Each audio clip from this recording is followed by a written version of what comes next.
ganitong oras nang ideklara akong sa Amerika na wala na akong cancer. Ang sabi sa akin ng doktor noon, Father, you can now go home.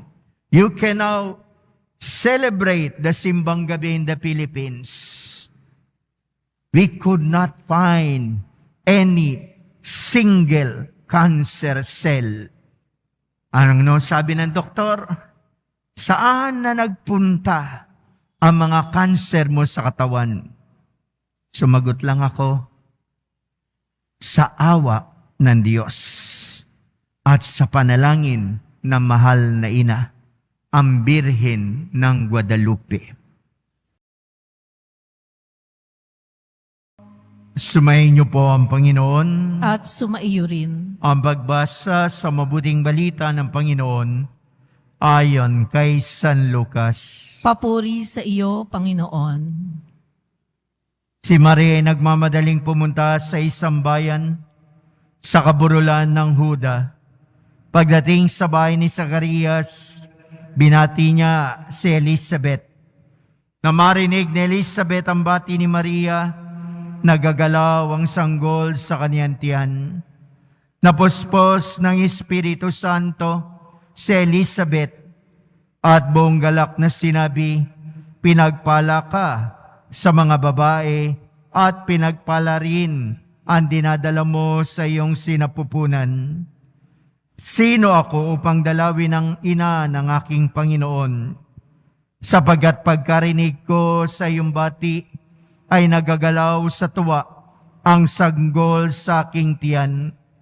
Mapalad ka sapagkat nanali kang matutupad ang ipinasasabi sa iyo ng Panginoon. At sinabi ni Maria, ang puso ko'y nagpupuri sa Panginoon at nagagalak ang aking espiritu dahil sa Diyos na aking tagapagligtas. Ang mabuting balita ng ating Panginoon. Pinupuri ka namin, Panginoong Heso Kristo. Magsiupo ang lahat. Magandang umaga po sa inyong lahat. Magandang umaga sa lahat ng nanonood sa atin sa social media. Ngayon ay pinagdiriwang natin ang kapistahan ng Ina ng Diyos, ang mahal na Birheng Guadalupe. Noon dati hindi ko iniisip o hindi ko naisip na ako ay kinakalinga ng mahal na ina ng Guadalupe. Nung ako'y nagdesisyon na hindi na magpare at lumabas na ng seminaryo, isang araw nakita ko na lang ang sarili ko nasa loob ulit ng seminaryo. Pinaiksi ko lang yung kwento. At nandun ako sa seminaryo ng mga bata sa minor seminary ng Guadalupe. Di ko pa rin alintana ang kanyang pagkalinga sa akin. Nag-isip akong lumayo, kinupkup naman niya ako. Nung ako'y pari na, 1997, nagkasakit ako ng tumor sa adrenal gland. Sabi dati ng doktor, pang-anim pa lang ako noon sa Pilipinas at ako ang pinakamatindi yung sakit ng tumor sa adrenal. Kaya nung operahan ako nung gabing yun, sinabi sa akin ng doktor, isang maling hiwa ko lang, Father. Tapos ka na. Isang mali. Dahil po ang adrenal ay microscopic, maliit na maliit. Nagising ako sa pagka-opera ko. Ang sabi sa akin ni doktora, Father, kinuryente ka lang para magising ka, para muli kang mabuhay. Parang araw na yun ay December 12, piyesta ng Birhen ng Guadalupe. Sa seminaryo, kinukupkup niya na ako. Nagkatumor ako, nagising, kalawang buhay sa ina, ang Birhen ng Guadalupe. 2009, na-examine ako na may cancer na ako sa buong katawan. 2009. Kumalat na at wala na akong pag-asa. Pinauuwi na ako para mamatay. Pero hindi sumuko ang mga doktor at sinabing, tutulungan ka namin. Walang gamot, pero tutulungan ka namin. Paiksain ko ulit ang kwento. Diniklara akong cancer-free without any intervention. December 12, ganitong oras, 2009. Kaya, sino na naman ang nagdagdag ng ikalawa kong buhay, ikatlo sa katunayan? Ang Birhen ng Guadalupe. Siya yung patron ko. At mula noon, sineselebrate ko ang aking birthday. Dahil bukas ang birthday ko, laging December 12, bilang pagtanaw ko sa Diyos, sa mahal na ina, sa ating Panginoon Diyos na ang Poong Jesus Nazareno. Naglilingkod na ako dito noon. 2009, 2006 ako nagsimulang magmisad sa simbahang ito. 2009, nung nakitaan ako ng kumalat na ang kanser sa buong katawan ko. At wala nang pag-asa. Hindi ako pinabayaan ng anak ng mahal na Birhen. December 12, ganitong oras, nang ideklara akong sa Amerika na wala na akong cancer. Ang sabi sa akin ng doktor noon, Father, you can now go home. You can now celebrate the simbang gabi in the Philippines. We could not find any single cancer cell. Ano sabi ng doktor? Saan na nagpunta ang mga cancer mo sa katawan? Sumagot lang ako, sa awa ng Diyos at sa panalangin ng mahal na ina, ang Birhen ng Guadalupe. May mga pinag-aralan tayo. Matatalino ang marami sa atin. Pero kung minsan napakahirap maniwala sa milagro, minsan nagtatanong tayo kung talagang kumikilos sa Diyos. Nangyari yan sa akin. Tinatanong ko ang Diyos. Umiiyak ako sa Kanya at nagtatanong. Ngayon, 14 na taong ko na. 14 years na wala akong cancer. Bakit? Kaya ako tumitingin dun Wala na yung tinabi muna yung Birhen ng Guadalupe, yung imahe. Sa Kanya ko talaga ako kumapit at tumawag. Ngayon ang kapistahan niya. Ngayon gusto kong sabihin sa buong mundo. Kaya may social media tayo. Nandiyan naririnig ako. Ano man ang sakit mo, ano man ang hirap mo, huwag kang magdududa sa pag-ibig ng ina. Questionin man natin ang mahal na Birhen Maria. Hindi niya ko questionin ang pagmamahal niya sa atin. Kakapit lang tayo at tatawag sa Kanya. May milagro. May milagro.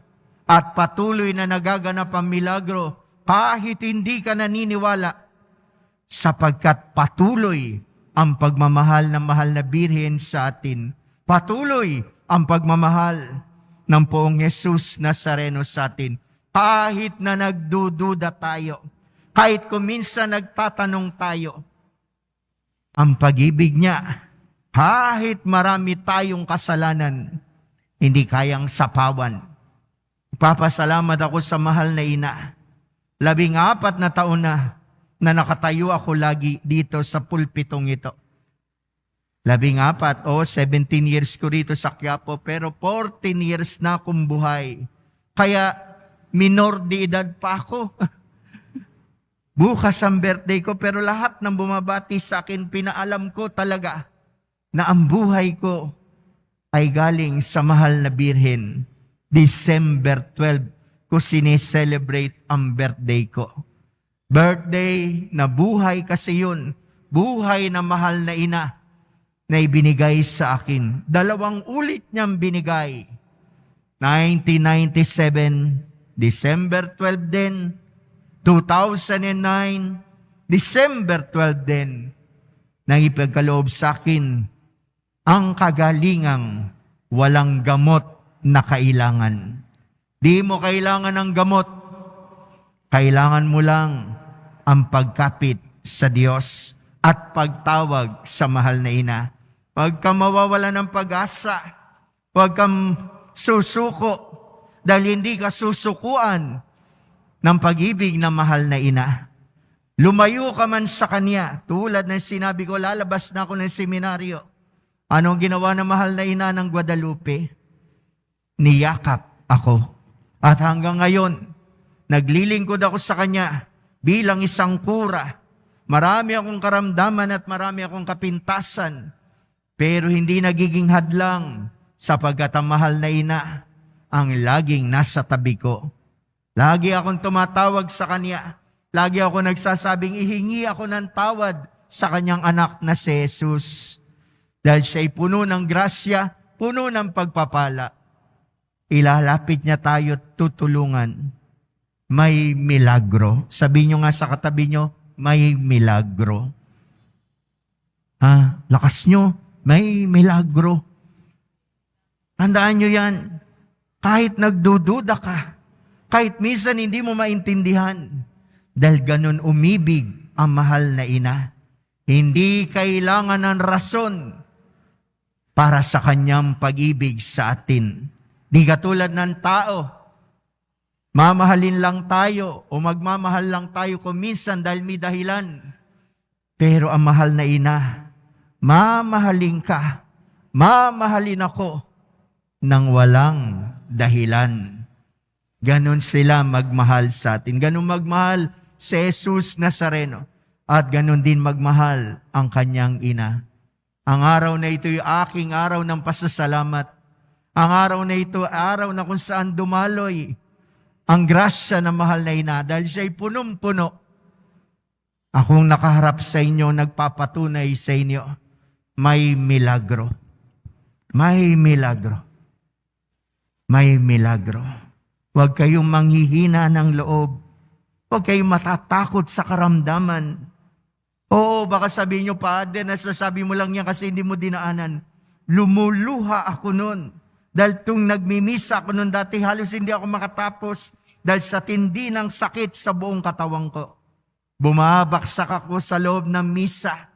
Di ko natatapos. Naranasan ko ang takot. Naranasan ko ang walang kapitan, pero hindi ako binitawan ng mahal na ina.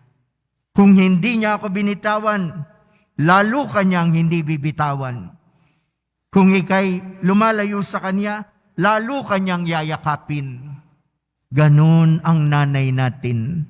Ganun ang nanay natin, ang mahal na Birheng Maria.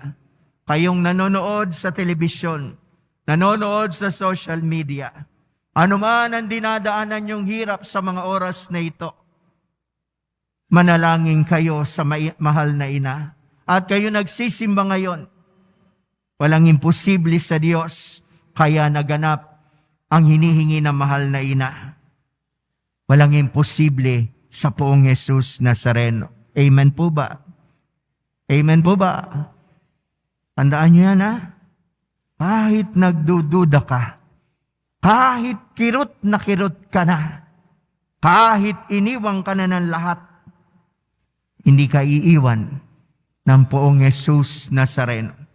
Di ka iiwan ng ating mahal na ina. Sukuan ka man ng lahat, hindi susuko ang Diyos sa'yo. Kumapit ka. Mahal ka ng Diyos. Mahal ka ng ating ina, ang mahal na Birheng Maria. May milagro. Kapit lang.